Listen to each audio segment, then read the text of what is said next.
Hello students, welcome back to Master AK tutorial. Today we want to continue on our topic on rotational motion. We want to talk about the centripetal and the centrifugal force, and after that we are going to solve a question that will summarize all what we have learned on rotational motion. Here you have it on the board. You have an object here that is moving in a circular motion. Let's assume that the direction of the object, the direction of motion is this, that is in the anti-clockwise motion. So the object at any point, for example at this point where it is now, there are two forces that are applied to the object, which are the centrifugal force, this in green, and the centripetal force, this in blue. These two forces have equal magnitude and opposite direction. Okay, so when an object is in a rotational motion, there are always two forces applied to it at any point in time, and those two forces are called centrifugal force here and centripetal force. Those two forces have equal magnitude always and always have opposite direction. Okay, so that is what is represented here on figure 1. Okay, now centripetal force, denoted here as FCF, is defined as the force that tends to move the body away from the center of its circular path. That is the centrifugal force. This centrifugal force is a force that tends to move this object that is in circular motion away from the circular path, this circular path. Okay, so that is away from the center of that circular path. This is the center. So it's tending to move it away of the circle, that is away from the center of the circular path. That is the centrifugal force.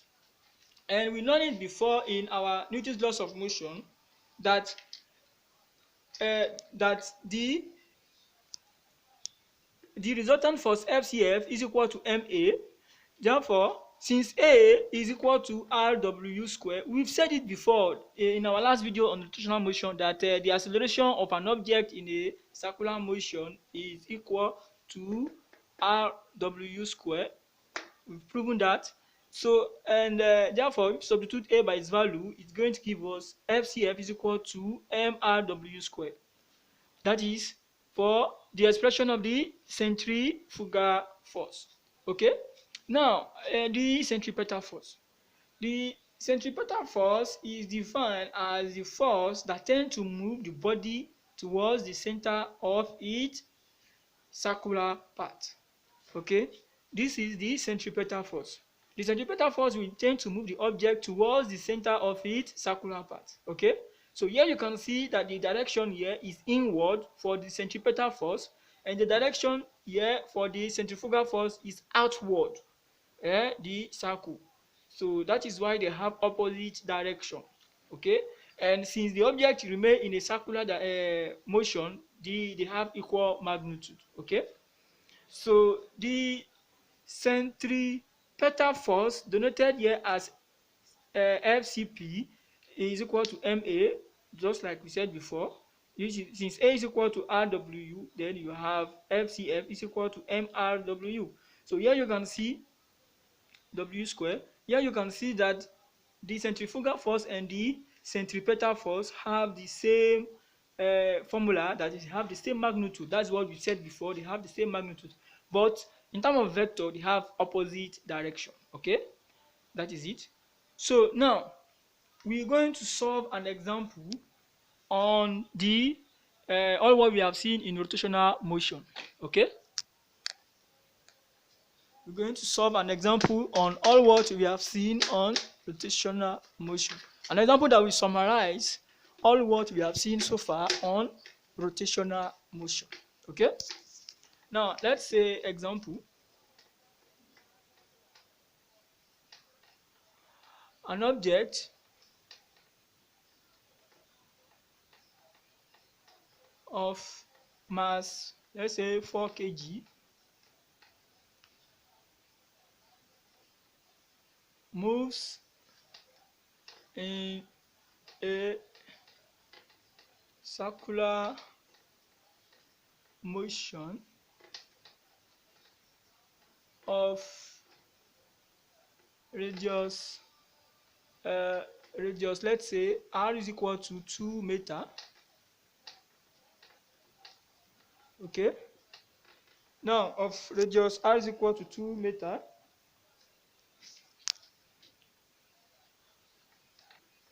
if it covers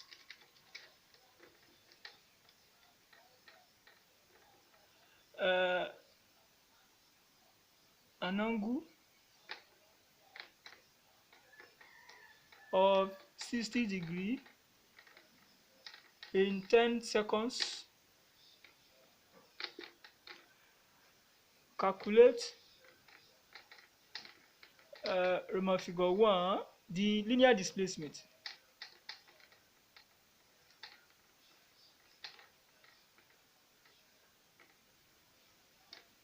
Roman figure 2 the linear velocity.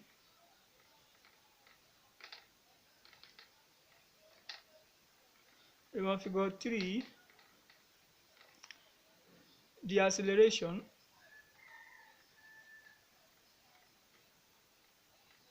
And Roman figure 4 the centripetal force. You may also calculate the centrifugal force. Since they have the same magnitude, we're going to have the same answer. So taking one of them, we take here the centripetal force. Then for simplicity, this is just an example. So for simplicity, take pi is equal to 3 radians. Pi normally, generally is taken as 3.14, but if it is specified, if it is stated otherwise in the question, just like here, we take the value that is given in the question, and here the value given in the question is 3 radians. Okay, so we're going to take 3 radians as the value of pi.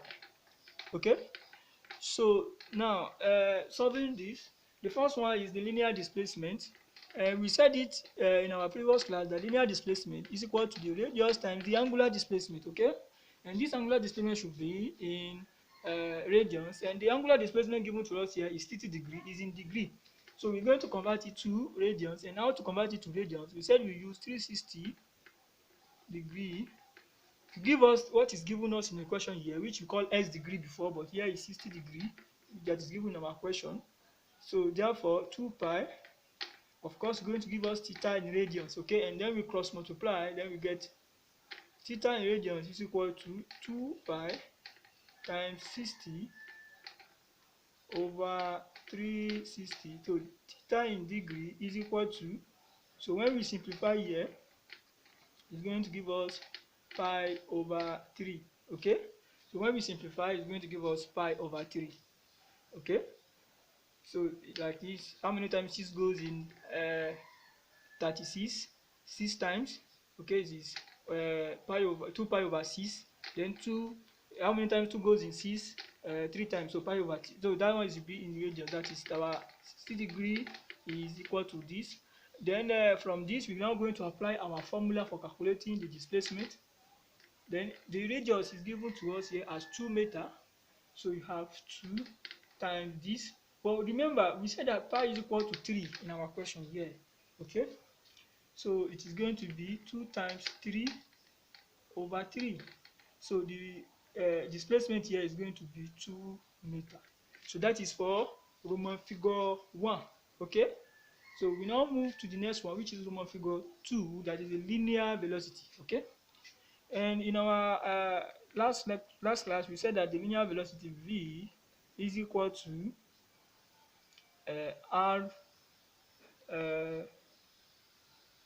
rw. Okay, so then that is w is the angular velocity. Okay, and the angular velocity is nothing but theta over t. Okay, so since we don't have this w, that is angular velocity or angular velocity, we're going to use this formula. So it's going to be v is equal to, the radius is given to us as 2 meter, 2, the theta is given to us as pi over 3, which is 3 over 3, which is equal to 1 radians. Okay. So then t, the time t is at 10 seconds. Okay, then 10 here. So this is 2 over 10, which is equal to 0.2 meter per second for the linear velocity. Okay, then let us specify here, since theta is equal to 3 over 3, which is equal to 1 radians. Okay, so since pi is equal to 3, so pi over 3 is equal to 3 over 3, which is equal to 1. Okay, so then we now go for the second question. The second question has been solved here. This is v is equal to 0.2 meter per second. We now go to the third one, which is the acceleration. The acceleration, the formula is, let us write it quickly.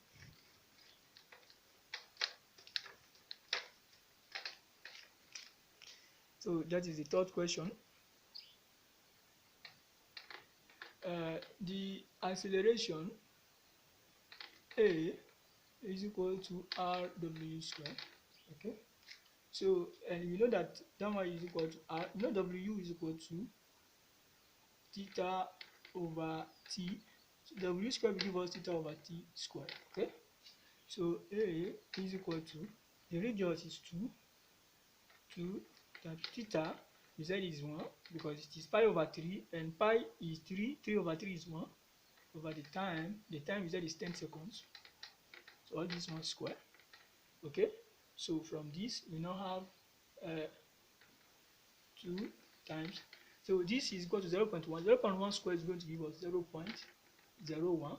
Okay, so from this we now have A is equal to 2 times this is going to give us 2 times 0.01 is going to give us 0.02, and the unit for acceleration is meter per second square. Okay, then let's move to the last question, which is the centripetal force. Okay, the centripetal force F, we call it FCP. Okay, we can also call it F, since anyway let's call it FCP. So then you know going to have MA, we said it's equal to MA before. Okay, and just because we have the acceleration here, there is no need to go and substitute it again and maybe calculate it lengthily. We can go through this direct formula here. So MA, so it's going to give us, the mass is 2, then the acceleration is 0.02. So the answer here is going to be 0.04 Newton.